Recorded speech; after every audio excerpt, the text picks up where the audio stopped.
Okay, today's topic is going to be China. The main reason it's China is because Dan Francisco, since before we started this show, has had a round eye boner for this country that just won't quit.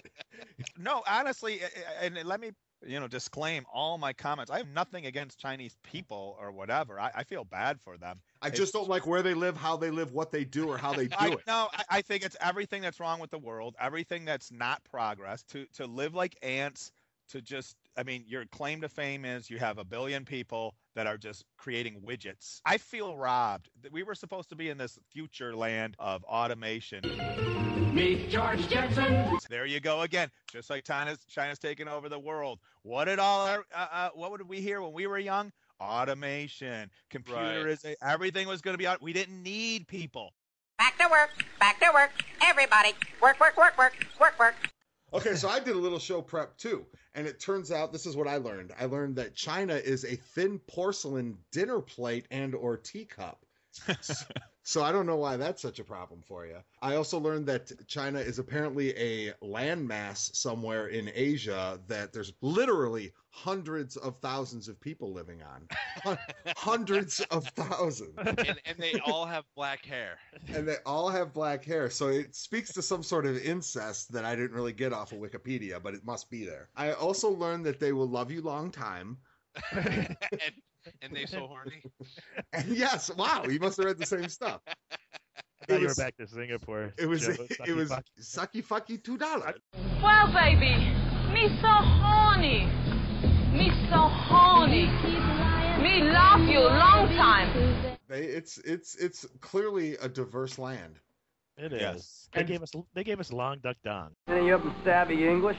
99.99% of the stuff out there is painting this picture that it's this unending rise, and it's just not. It's getting kind of transparent now. I mean, I've been saying it for years, but just like all the rest of it, it's the same bubble talk that this country and the whole world goes through. And they start on something and they just butcher it into the ground and ride the wave until it collapses. My old man for like 3 years has been like, we all better learn Chinese, and and he and I constantly argue about that. I'm like, even close. Not only that, they can't. They're gonna have to learn English because that's one of their biggest problems. They can't write software. They can't do anything. Everything's too complicated. People don't speak proper Chinese in mainland China. People just don't. Do you ever hear the people who actually live there from other countries that are teaching English or whatever? How they say yes.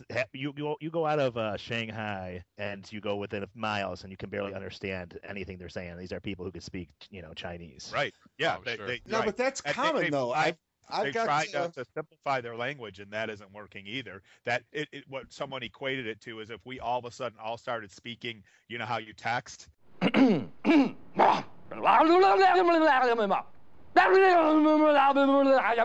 talk about the language barrier. I was talking to a guy that works for me that has that speaks Spanish, and he was telling me that like a lot of people come in speaking Spanish, and he doesn't know what the fuck they're saying. So it's not just. My clients, they'll get together and they'll be talking, and they don't understand each other, and I'll say, well, what's going on? She's like, well, I don't know exactly what he said because they have differing dialects and all that.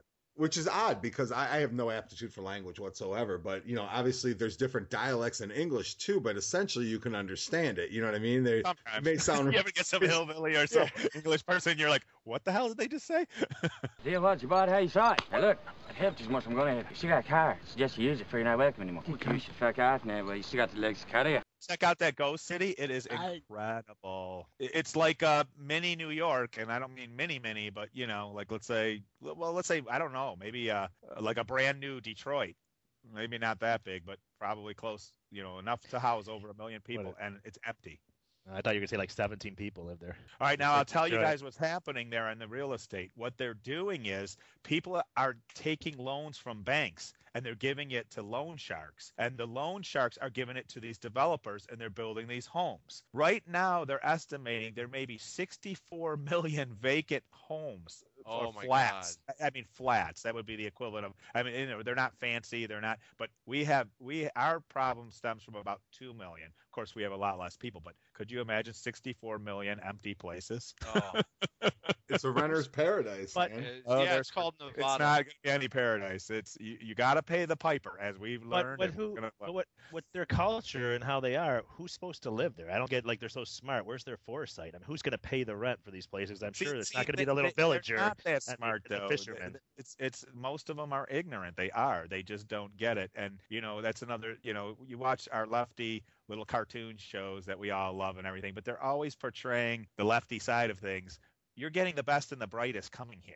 You're not, seeing what's sitting back there in the middle of the farm town. They have literally a couple 100 million people living in tents still and huts. A couple 100 million. You also take into account, when those countries, try to go to a more capitalist society, like in Russia, they're just running around crazy and they don't know what to do, and then right. all the bad evil parts of capitalism are just exaggerated. The Russian right. mob.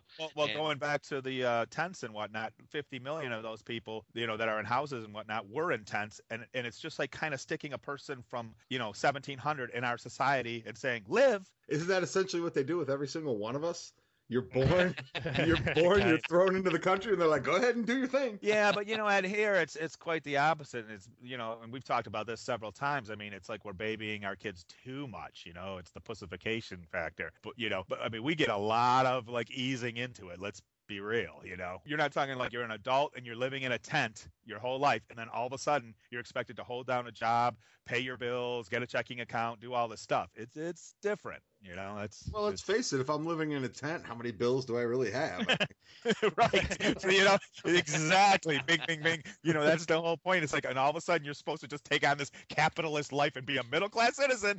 I mean, what it is on the left, you have people who are the self-hating whites who just can't handle calling anyone other than white people an ass, and then or calling them for what they are or what it is, and then on the right you have the greedy sons of bitches who want to just keep growth. That's where it is. China has hundreds of millions of people, and if that person makes $2, think about it, and now they make $6, they're far from rich, but growth has tripled. You do some research on this stuff. If you get sick in China and you don't have the money, they'll literally wheel you out into the hallway to die. I mean, It is not like it is here. Like your dad saying, speak Chinese. We have nothing. Right, but they wheel you out. They don't make you wheel yourself. Lousy traffic jams. The traffic report will get me out of this one. This is Arnie Pie. Looks like we got a little accident that's backing traffic up as far as this reporter can see. Jet, what about your 9-day traffic jam? It's still going on, by the way. Yes, thank you for that tidbit. I checked on it today and I was laughing my ass off. It's still going on.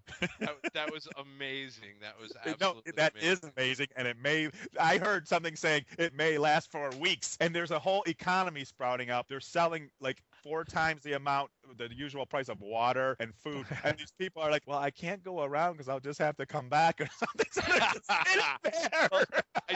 I tell you, it sounds like they've learned quickly to, they've got the markup thing going on where there's tragedy and discomfort means higher prices. Yeah. Yes, we're good at that. We started the world on that track. I remember during the hurricanes. I'm sure you guys remembered when all the gas stations, price gouging was a big issue.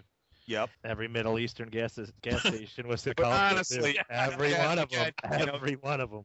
We're all hearing, on every Simpsons, Family Guy, every talk show, how they're taking over the world. But imagine literally sitting in traffic for 7 days. I mean, would anyone in this country do this? You hear? Well, you guys read this stuff. You hear all their kids too. They're in fear to open their mouth. They can't and how they block all the internet and all that stuff. They have no access to real, communication with the rest of the world because everything gets blocked. But this teacher's telling all his kids, and they just will not say anything negative. They are not, they freak out. This guy had a mohawk and he, did it for a laugh for the kids, and he got reprimanded and he wasn't allowed to, I don't remember what his punishment was, but it's just, the kids were kind of freaked out, high school kids. They probably wheeled him out in the hallway.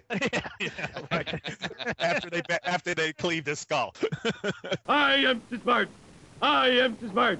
S-M-R-T. I mean S-M-A-R-T. 40 years ago, they were literally throwing people off buildings and stuff who had doctorate degrees. They didn't want thinkers. So a lot of the best ones have come here, you know. Right. You know, you got the best and the brightest. And that's what's always going to keep us on top. As long as that's the case, we'll always be on top. You know, and their economy will probably surpass ours in terms of GDP at some point. But again, when you have 4 or 5 times the amount of people, they'd have, you know, even if theirs is twice as big, it's still half as much as each of us have, you know. So it's a strange thing. And I think it's going to be a long, long time before that happens. I read this Nobel economist saying China's economy will be something like 128 trillion by 2040 or 2050. I mean, that is impossible. There's not enough resources on this planet to do that, unless, you know, the dollar goes up by that much. But he's acting like in today's value. Because of the interest, it'll be worth billions of dollars. Oh, I like money. Yeah. How many billions? Like 30, Frito. $30 billion. 30 billion. So if you gave me 30 billion, and what's the minus of 30 and 20? It's 80, Frito. It's $80 billion. That's a mighty big minus, isn't it? Yeah. I like money, though. I mean, and this is a guy who won the Nobel Prize. I mean, obviously, you can be a moron and win. He's about 90, I think, so he might be senile. But I mean, literally, this guy just wrote this paper, and I mean, and a bunch of, you know, it's on one of these kind of highbrow type deals, and they were just tearing it to pieces. But still, you know, for a Nobel laureate to write something like that, it's like unbelievable. This China love affair is just ridiculous. Yeah, but that's one individual, and you never know what his agenda is. He knows he's dying soon, so he might just be like, I'm gonna start taking some wild ass stabs, and then if any of them come true, you know. Economists always think in that linear term, but they don't see the things that are. It's like the growth would have to continue as is for like 30, 40 years, and he also predicted the holodeck and replicators in the next 20 years. So program complete. Enter when ready.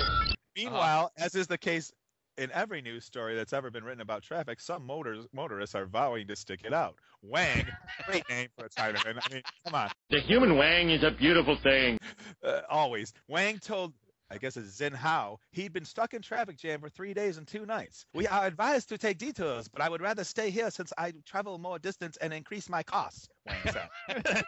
He's going to sit there for 8 days. I mean, this is what's going on there.